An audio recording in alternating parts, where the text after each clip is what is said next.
is my pleasure to introduce our next presenter. Hugh Forrest is a transformative leader in the global events industry and has dedicated more than 3 decades of his life building South by Southwest into one of the world's most influential gatherings of technology, innovation, and culture.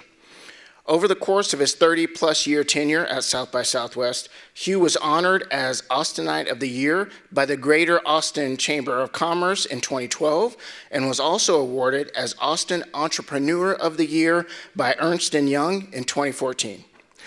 Austin Mayor Steve Adler honored him with the key to the city in January 2023, and in September of 2025, Hugh was given the Legacy CEO of the Year award by the Austin Business Journal. Kenyon College, his alma mater, bestowed him with an honorary doctorate of humane letters in 2018, acknowledging his significant impact on arts, culture, and education. His commitment to diversity and inclusion was likewise recognized when Hugh received the Diversity Champion of the Year award from the Austin Black Business Journal in June of 2021. In addition to South by Southwest, Hugh served as a co-organizer of the Austin Reggae Festival for more than 30 years. This event raised more than $1 million to help the Central Texas Food Bank feed hungry families in the Lone Star State. Hugh now channels his experience and expertise into exciting new directions with Gather and Grow Experiences, a consultancy that serves community-focused events, experiences, and organizations globally. Current clients include SP2B, an 8-day celebration of culture and business scheduled for August 2026 in Sao Paulo, Brazil, that I'm going to volunteer to work for. The Texas Tribune Festival, September 24th to 26th in Austin. The Austin Forum, a weekly ATX-based event series. And Borderlands AI, a new event launching in El Paso in the spring of 2027. He is also lending his insights to the Austin Sister Cities International as an at-large board member, for this important community. Other current board positions include the School Food Program, Common Threads, and as a trustee for the Better Business Bureau, Heart of Texas chapter. He previously received the On Board for Austin Habitat for Humanity. It's my pleasure to introduce Mr. Hugh Forrest.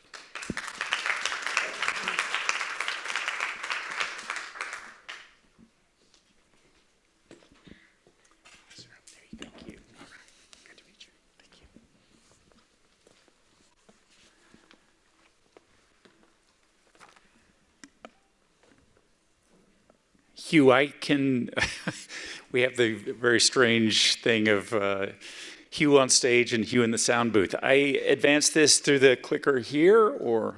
Perfect, okay. So good afternoon, my name is Hugh Forrest.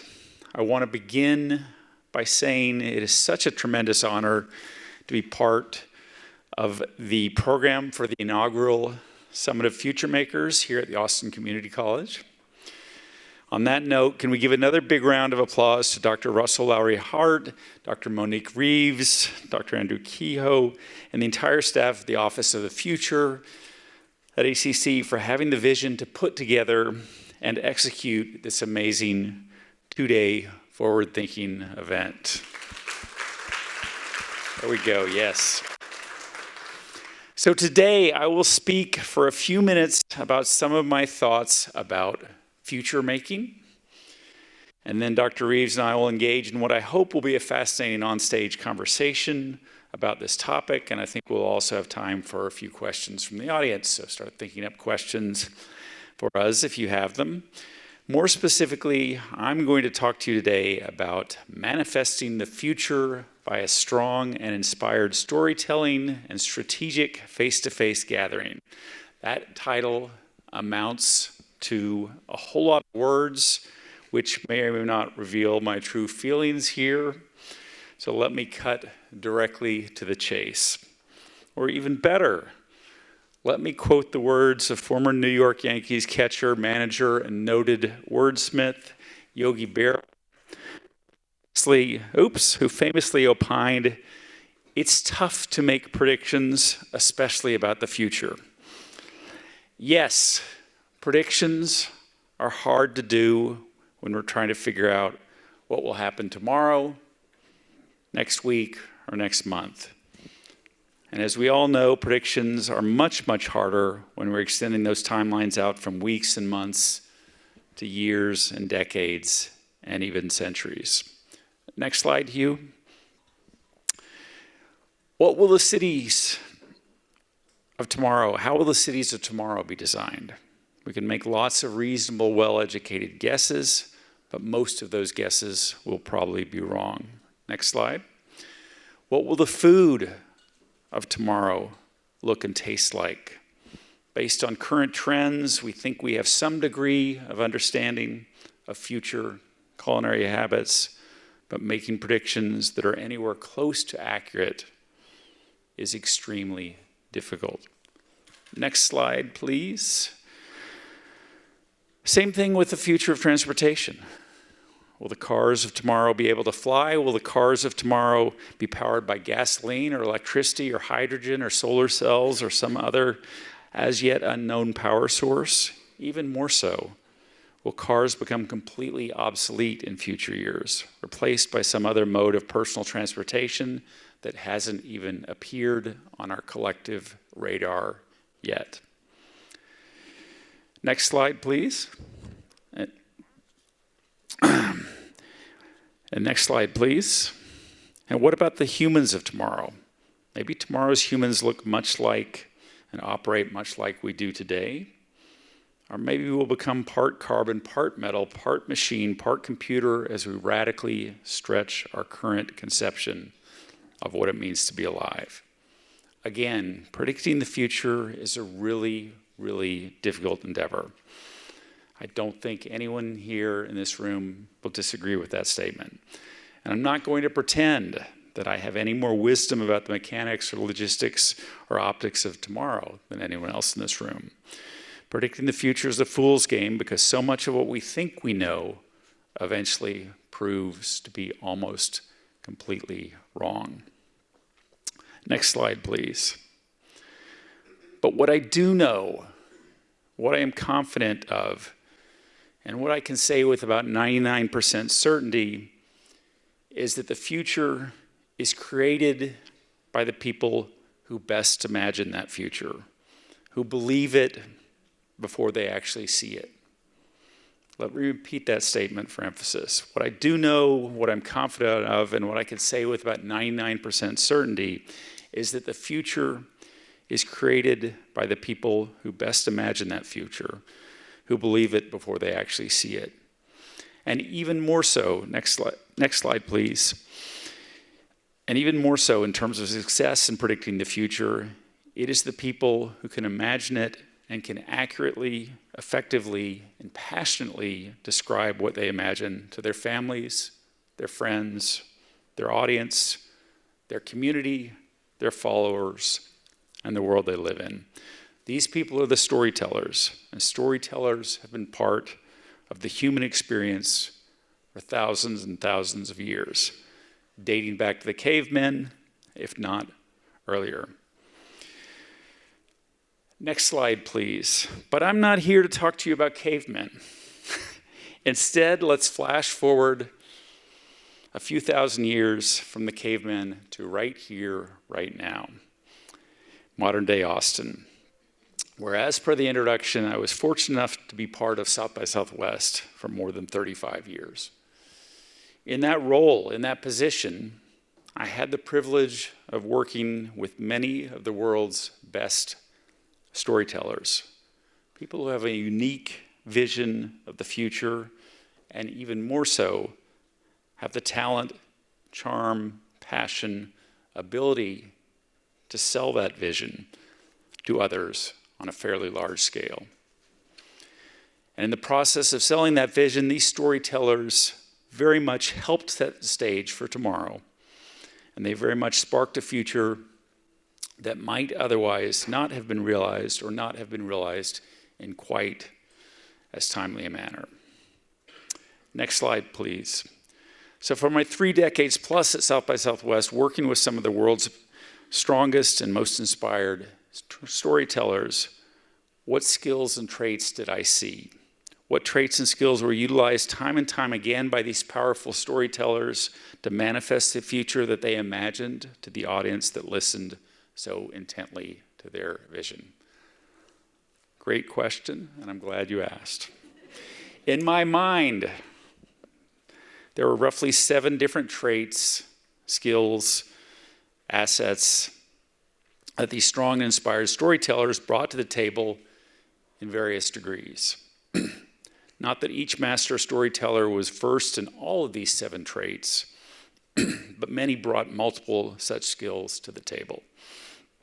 I should also add for this talk, my definition of storytelling is not necessarily confined to the narrative that comes from one specific speaker or one specific industry leader. At an event like South by Southwest, in many cases, the most skilled storyteller proved to be a musician or a band or a film or even a sponsor activation. But one way or another, the speaker, the performer, the artist, the entity put together an extremely compelling narrative about tomorrow in an extremely compelling way.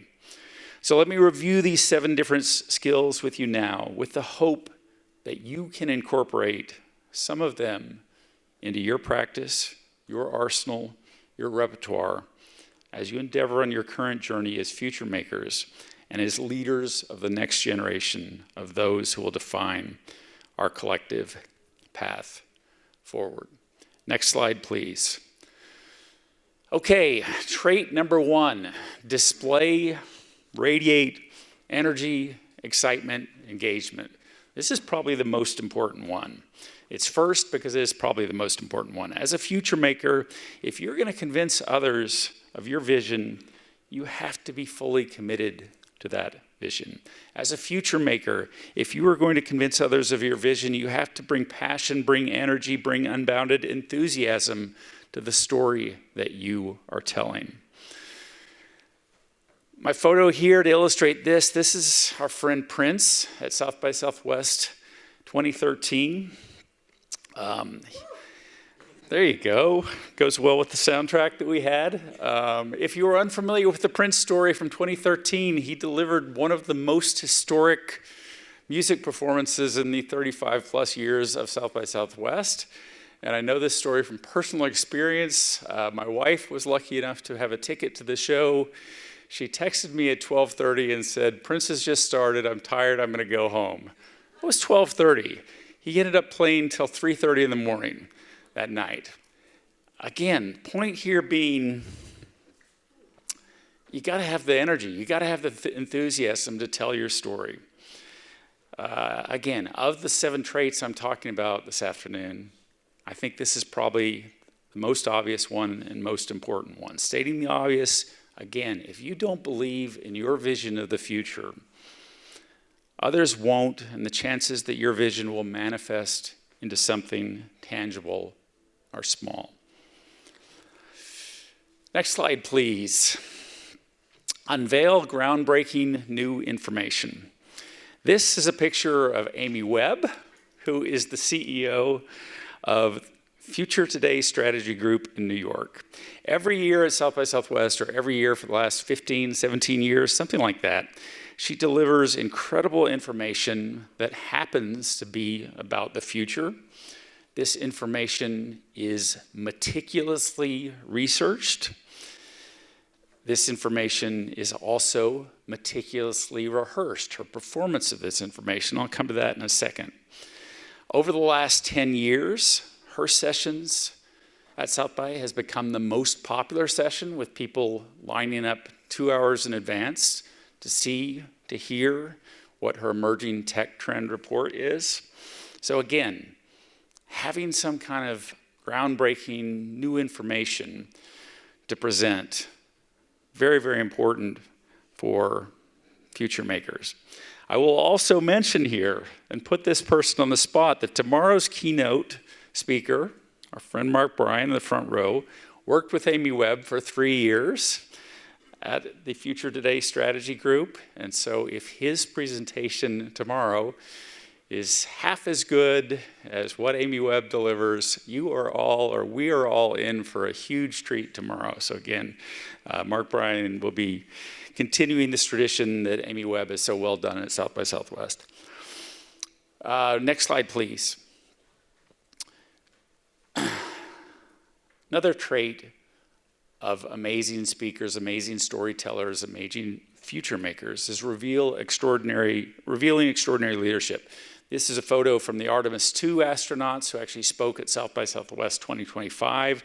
So this was roughly 13 months before their mission, their recently completed mission. Even at 13 months out, they were fantastic in terms of talking about the joys and challenges of being an astronaut. On a personal note, I happened to run into these three at a small event on South Congress later that afternoon. I am not too often in awe of speakers at South by Southwest, but I was in awe of these folks. They are amazing, amazing story, amazing courage, amazing vision. And if you're more interested in them, you can actually find the video from South by Southwest 2025 on YouTube, so good stuff there. Next slide, please. In terms of creating a story, create something unique and unexpected, but also completely believable. This was the cast of Everything Everywhere All at Once. You may recall that they were the open night film at South by Southwest 2022. Roughly a year later, they went on to sweep the Oscars. If you've seen that movie, heard of that movie, read about that movie, then you know how simultaneously offbeat, charming, unique, completely disjointed, but somehow completely connected it is, but even more so, it is believable. And again, that is another cheat code for effectively, passionately selling the future. Next slide, please. Immersive, experiential, and sensory expanding. This is another famous picture or infamous picture from South by Southwest. It came from what was the Westworld installation at South by Southwest 2018. What this was is the Westworld show from HBO rented or took over a small town roughly 20 miles from Austin. If you were lucky enough to get a ticket to this event, you took a bus to this small town, you were immediately immersed in complete Westworld experience. It was amazing and perhaps the best ever demonstration of immersive storytelling. Why so powerful? Because when you are immersed in a story in such a powerful way that you forget it is a story, that is an absolutely unbeatable experience. And while the immersive experience that Westworld delivered cost literally hundreds and thousands of dollars to produce, I've seen so many talented storytellers do this on a slightly more constrained level. Indeed, being able to break down the imaginary wall between presenter and audience is an unbeatable tool when you're trying to manifest your vision, your story, and your vision of tomorrow. Next slide, please. Vulnerable and emotionally poignant. One of my all-time favorite speakers at South by Southwest was a gentleman named Frank Warren. He spoke at South by Southwest way back in 2009, so 15 years ago at this point. Frank was the founder of a site called Post Secret. What Post Secret does is it encourages people to write their secrets on a postcard, send the postcard to him, and then he displays some of these postcards online. The conceit here, the logic here, is sending these postcards is a way to symbolically liberate yourself from your secrets. He has an amazing presentation. Frank has an amazing presentation about the power of secrets, and even more so about the power of letting go of secrets. I had seen this presentation in 2008, so before he spoke at South by Southwest. When I saw the presentation the first time, everyone in the audience was in tears by the end of the presentation. because it's so emotionally impactful what he talks about. The same thing happened at South by Southwest. Everyone in the audience was in tears by the end of the session. Even more so, even more amazing than that, is he did a short Q&A after his session. The second person on stage was a young gentleman who then asked his girlfriend to marry him. Talk about manifesting the future. I mean, when you touch people emotionally with your story, you can make it happen that way. Again, he's great, and the power of shared emotion is absolutely undeniable for future making. Next slide, please. And this is my last slide about traits. Rehearsed, choreographed, perfected over time. This was the K-pop band Icon at South by Southwest 2019. Okay, of course it's a K-pop band, and they got 40 people on stage, and they're dancing, so they have to be choreographed and rehearsed, else they're all going to run into each other, and there's not going to be any show there. But I think we should all take a page out of K-pop's book as we think about describing the future, telling the future, creating the future, and the stories that get us there. In other words, it's not simply a matter of having energy when telling your story about the future, but it's a matter of directing, channeling, refining that story so that it is most effective.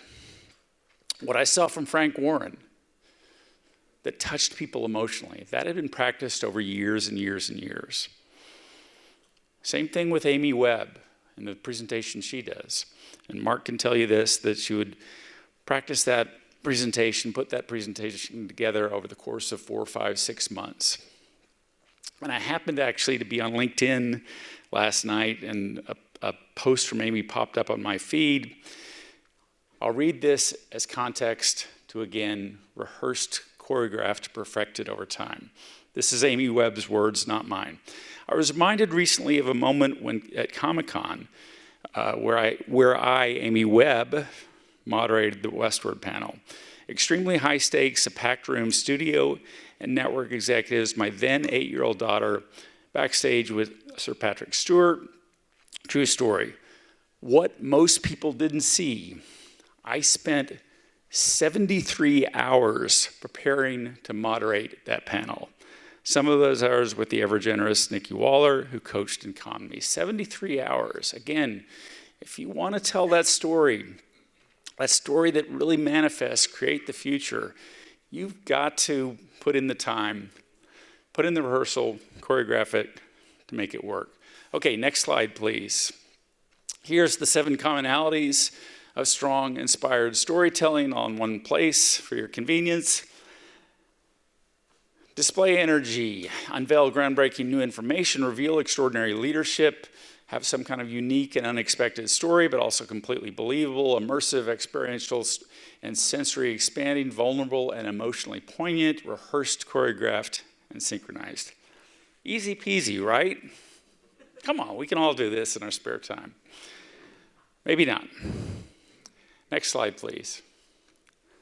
In fact, strong, inspired storytelling is a fairly difficult art to master, which is why speakers who have these talents can have such a powerful hold on their audience.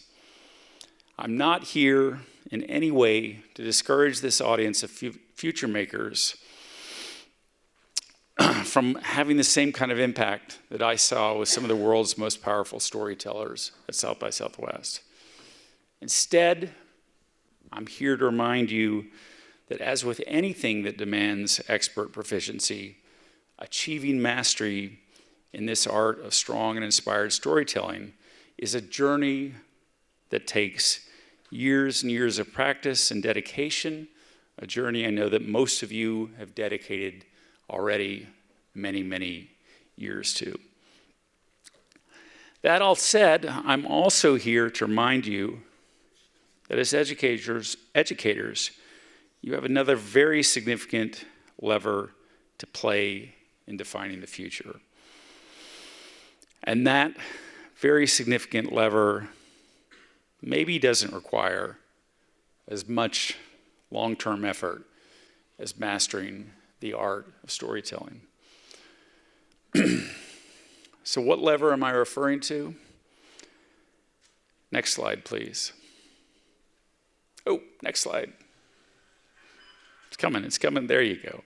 That lever that you as educators and education industry professionals bring is the lever of bringing communities together in real life. Nothing ever, ever, ever can replace the power and the magic of face-to-face human connections.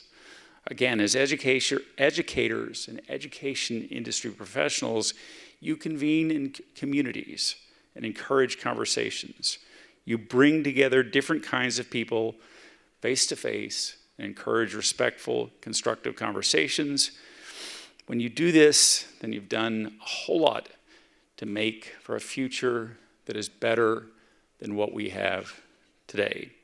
Yes, I strongly, strongly believe in the power of strong storytelling to manifest the future. And again, I encourage all of you in this room to become more skilled in that activity.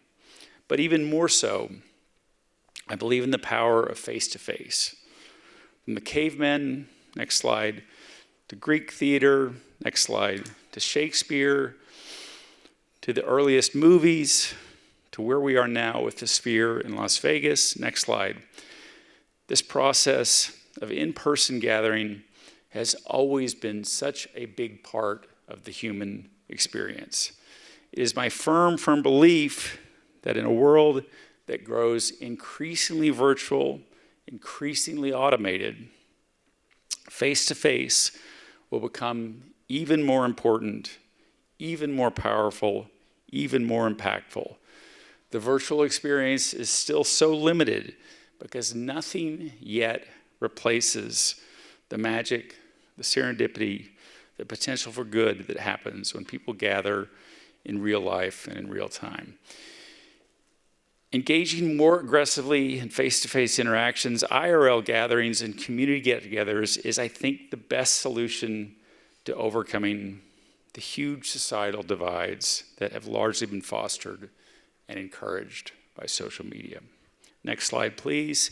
To this end, the more you in the room can do to convene these face-to-face conversations and convene these IRL gatherings, the more you will positively and tangibly define the future of humanity. Thank you so much for your attention. And Dr. Reeves, let's discuss all the finer points of my favorite speakers.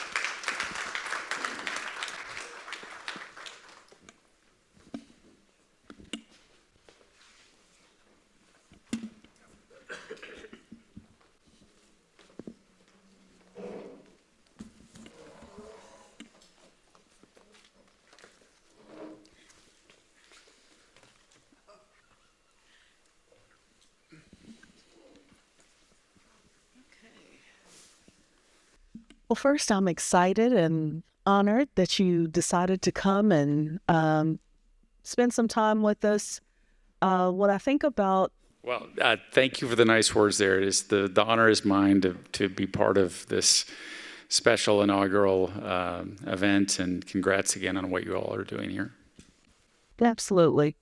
So I had a couple of questions for you to follow up on the things that you shared. If you could share with us, how do you feel that the process of storytelling and inventing the future changes in an AI world? Question about how storytelling and inventing the future changes in an AI world. I think that on the one hand, I am a little bit skeptical of all things AI. On the other hand, one of the things that AI does really well, and it's not intuitive, it's not necessarily intuitive for us to understand this, is AI makes connections between lots of random things that we humans don't necessarily make. And that's because the structure of the AI of tokens that are somehow related to other tokens. And I think those kinds of connections are what often manifest themselves in AI hallucinations. That's where it comes from, because those connections were wrong. But it also creates some fascinating, intriguing stories that humans don't necessarily come up with at first blush. So I think there is a lot of potential for good and a lot of potential for even more intriguing stories about the future as AI continues to grow, continues to become a more robust factor in our lives.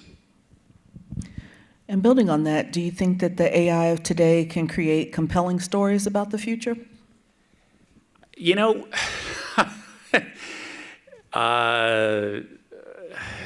my revelation here, which will surprise no one, is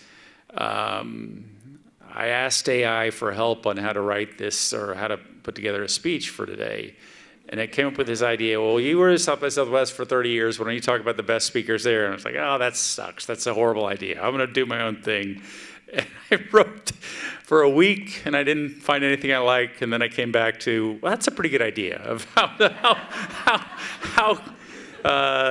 talk about the best speakers and what they told about, storytelling and the future. So I do think that AI can often be surprisingly good in that. I think but I will say immediately beyond that, I mean, the risk that AI poses, or one of the many risks that AI poses, is allowing it to become too powerful. We, you, me, the audience, we should always be the human in the room. We should always be the supervisor of AI. We should always be, skeptical or not, but watchful of the results there. If we slip into the trap, and it's extremely easy to do, to just say, okay, Claude, whatever, write this whole speech for me, that's where bad results come, and that's where the human creative gene or whatnot begins to atrophy, and I think we get into really bad solutions there. So I think that's one of the strong things that really needs to be thought about in the go forward from the education community is how do we teach AI literacy to our students, AI skills, how to use AI effectively, responsibly, ethically, in terms of everyday work and in terms of these stories that define the future. And avoid the overdependence, right? Absolutely. What do you feel, how will other new technologies impact our current understanding of storytelling and in turn our understanding of the future? I think that one of the big things that's on the horizon or already here is quantum computing. And while I can't explain quantum to you, but someone more intelligent than I can, basically it makes everything go a ton faster, right? It gives you all kinds of results much quicker. And combine that with AI, I think that, again, we'll have more capacity to just think about more things quicker, sooner. In some ways, that will be great as to go forward. In other ways, that will, again, maybe atrophy our human powers there. I think another thing to think of is for 30 years, the tech community, 30 years longer, has been talking about the possibility of virtual reality, i.e. immersive experiential storytelling, which I talked about with Westworld. And those machines have never fully manifested, realized the potential. But as they begin to get smaller, as they begin to get less obtrusive, I believe they will begin to become more, have more mainstream penetration. And what you're going to see, or what you will see these things is messaging directly onto your glasses or whatnot. That'll be an extension of what we see now in so much of our lives with short form messaging.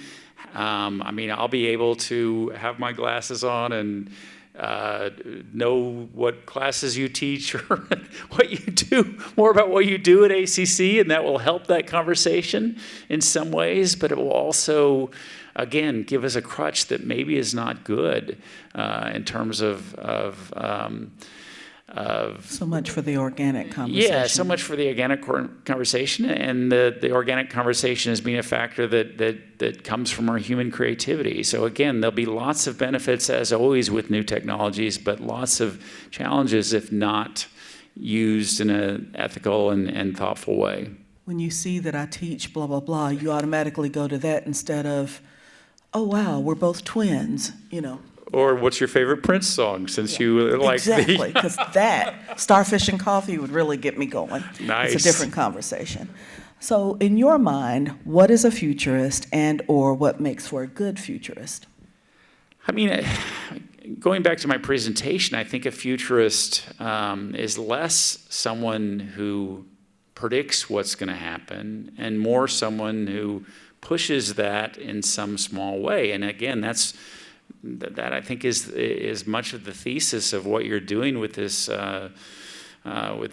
Future Maker gathering today and tomorrow, is bringing people together who will be teaching the next generation of actors and doers, inspiring them with their creativity, and thereby producing some kind of new results. Now, I will also say there are some great futurists out there, and again, I've talked about Amy Webb, and I'm a huge fan, and again, really excited to see what Mark has to say tomorrow or hear his presentation, because he comes from that lineage.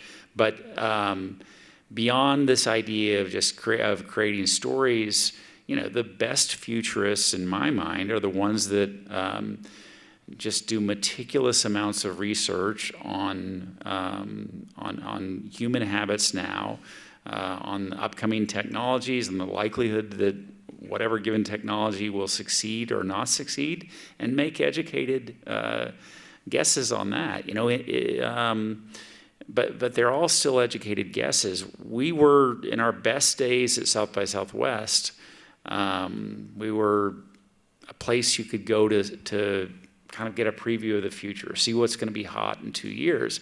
The reason we were able to do that, or South by Southwest was able to do that, is simply because we had so much content. So you could have 10 panels or 10 sessions about the future with 10 people making predictions, and 9 of those predictions could be completely wrong, but if one of them was spot on, then wow, you guys knew the future. And that is always helpful, being able to throw a lot of different things at the proverbial wall. But again, I am skeptical that humans are, again, all that good at understanding what happens tomorrow, not the least of which of what happens a year, 5 years, 10 years from now. Now, in your presentation, you shared the 7 great elements. What would you say makes for a great storyteller? You talked about story and engagement. Could you expound on that a little bit? I think that, yeah, there are at least 2 factors. I mean, you've got to have great content, strong content, content that people are not necessarily familiar with, that has some kind of surprise element. It's great if it's immersive also.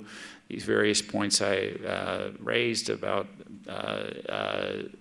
rehearsed, but even more so, you got to have speakers that, or a great storyteller, a great presenter is someone who can deliver that message with passion. And I saw this time and time again at South by Southwest, is that a great storyteller can talk about a rock for 30 minutes and make it fascinating. Meanwhile, a storyteller who is not particularly engaging can have the most incredible content in the world, and it doesn't necessarily resonate with the audience. So that energy plus content is extremely important. One of the things that we've got all of our emerging futurists here, they're gathering a lot of research. You talked about Amy Webb and her amazing research skills. These scholar practitioners here are doing wonderful research, and we've talked about the power of storytelling because it's critical that they've got to combine this great research with powerful storytelling. And we know that Austin is emerging as one of the nation's most exciting, robust, future-forward cities. Could you expand on why it's so critical that they gather these storytelling skills? Well, again, I think your story, your ideas, define the future, define the reality. And to this concept about Austin, and I'm not sure how many in the audience are from Austin or how many are visiting our fair city, and welcome to Austin for those who are. Austin has been really good over the years at branding itself, and perhaps in that branding effort, maybe overstating the case, but essentially manifesting itself. Austin has called itself the live music capital of the world. There are lots of people who will argue with that, but especially Nashville. Yeah, but it stuck. There's also the keep Austin weird idea that I think a lot of people in Austin disagree with at this point, or think, oh, that's not quite true. What I like about that statement and flows into this idea of storytelling is how our current and former Mayor Watson kind of recalibrates, which keep Austin weird really means keep Austin creative. And again, that push for creativity, that branding of creativity, I think becomes a self-fulfilling prophecy that has helped Austin remain the center of innovation, remain the center of creativity, remain a place that attracts people who are attracted to those kinds of elements. So what narratives make you pessimistic about our future? I think there are obviously many things that can make us pessimistic about the future. But in the vernacular of where we are today, again, I worried, very concerned that AI, as it continues to get better, just becomes a crutch. And as opposed to your co-pilot, it becomes the pilot, and we just delegate all of our decision making to that, and that is inevitably going to result in bad outcomes. I think that the power of AI, the sudden power of AI, has sparked lots of conversations, and that's good, but still more conversations need to happen. There needs to be more national, international leadership on where this technology is going. And again, until there's that those outcomes leave me somewhat, or potential outcomes leave me somewhat pessimistic. And what narratives make you optimistic about our future? Well, I think that just bringing it back here, I mean, getting people so many people together face to face to talk about the future, that is amazing. That is powerful. At South by Southwest, again, I was there for 37 years, and every time when March would come around and South by Southwest would come around, I would think, well, we're an event about technology, we're an event about music, we're an event about films. That's how I would start the week long of South by Southwest, and by day 2 or day 3, I'd remember, no, we're not an event about any of that stuff. We're an event about bringing people together, different kinds of creative people together, face to face, and kind of sitting back and watching about all the unique connections that occur when you bring people together face to face. So again, the mandate that you have here of bringing people together, talking about the future, talking about how you can manifest the future, that I think the more we do of that, the more we lean into face-to-face IRL gatherings. And again, I think that becomes much more of a premium experience as our world gets more automated. But again, that leaves me lots of optimism and hope for the future. Thank you. Those are our prepared questions. We're going to open the floor up to what questions you have from the audience. So Dr. Kehoe has a microphone, and we'll open the floor up to the audience. And I see one from Sade.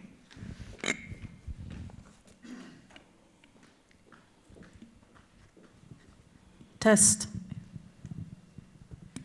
All right, thank you so much for the chat as a aspiring futurist who completed the Alliance of Future Maker Fellowship, the first cohort. And in my job, I work in communications, so storytelling is very much my work. What is your advice? Because what all communicators are seeing right now is that storytelling is shifting to a soft skill, and it's not an expertise. And the more that we see AI, especially generative large language models, give people a delusion of confidence around what good content looks like. What is your advice to help people who, one, it may not be their day-to-day job to manage storytelling, but they need to know storytelling, around what are the frameworks or first steps they could take to become a better storyteller, but also what should communicators be doing to make sure that their expertise remains valuable?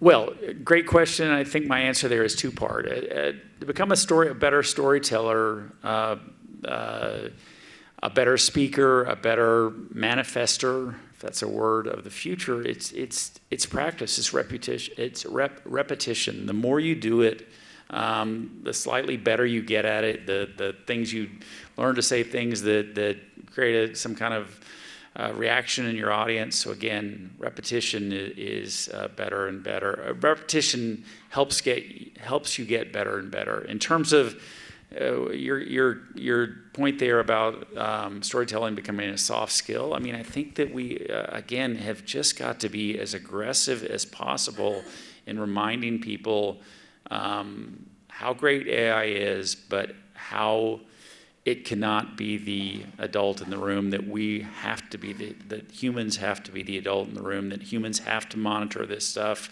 whether it's for hallucinations or whether it's just for overall content. And if so, there are good outcomes there. If, again, we just delegate this to whatever AI is whatever AI platform of choice we have here, I think that the future there is not bright at all. I can't avoid the Prince reference. There's joy in repetition. Sorry. Nice. For the true Prince fans. And always having a story reference is a good storytelling framework. Good. We have time for 2 more questions.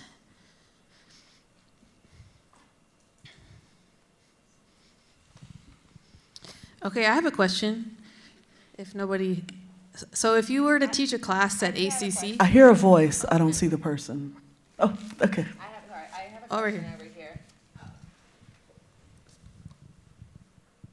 I know you're talking about building a brand over the course of 30 years, which is amazing, and it's so long-lasting.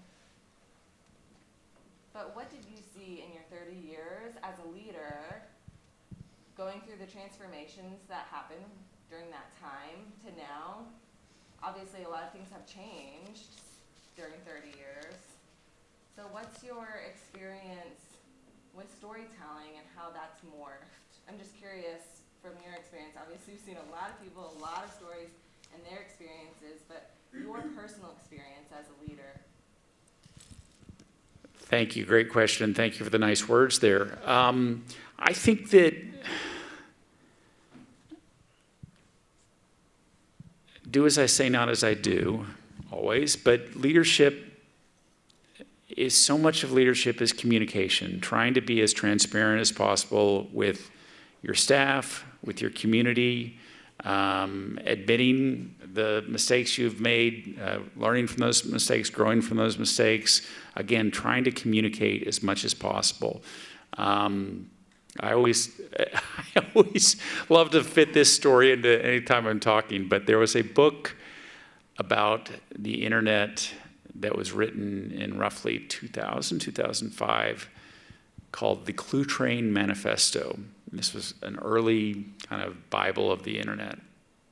One of the quotes from that book, which I absolutely love, not simply because it's easy to remember, but because I think it It really portrays wisdom. 3 words here: markets or conversations. Markets or conversations.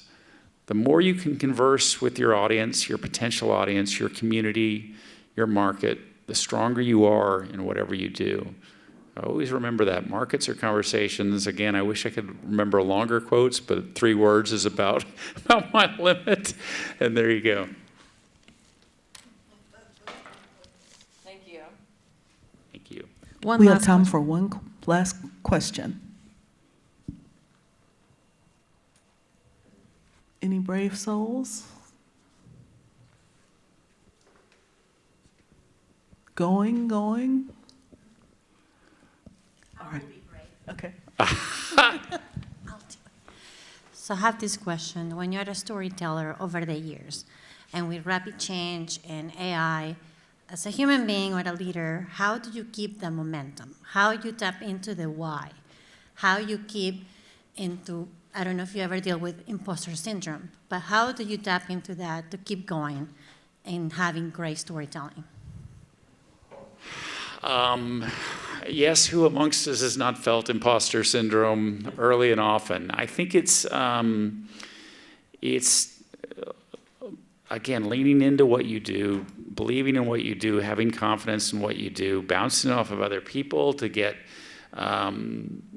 feedback. And again, that's just one of the things that AI is great at, is putting together something,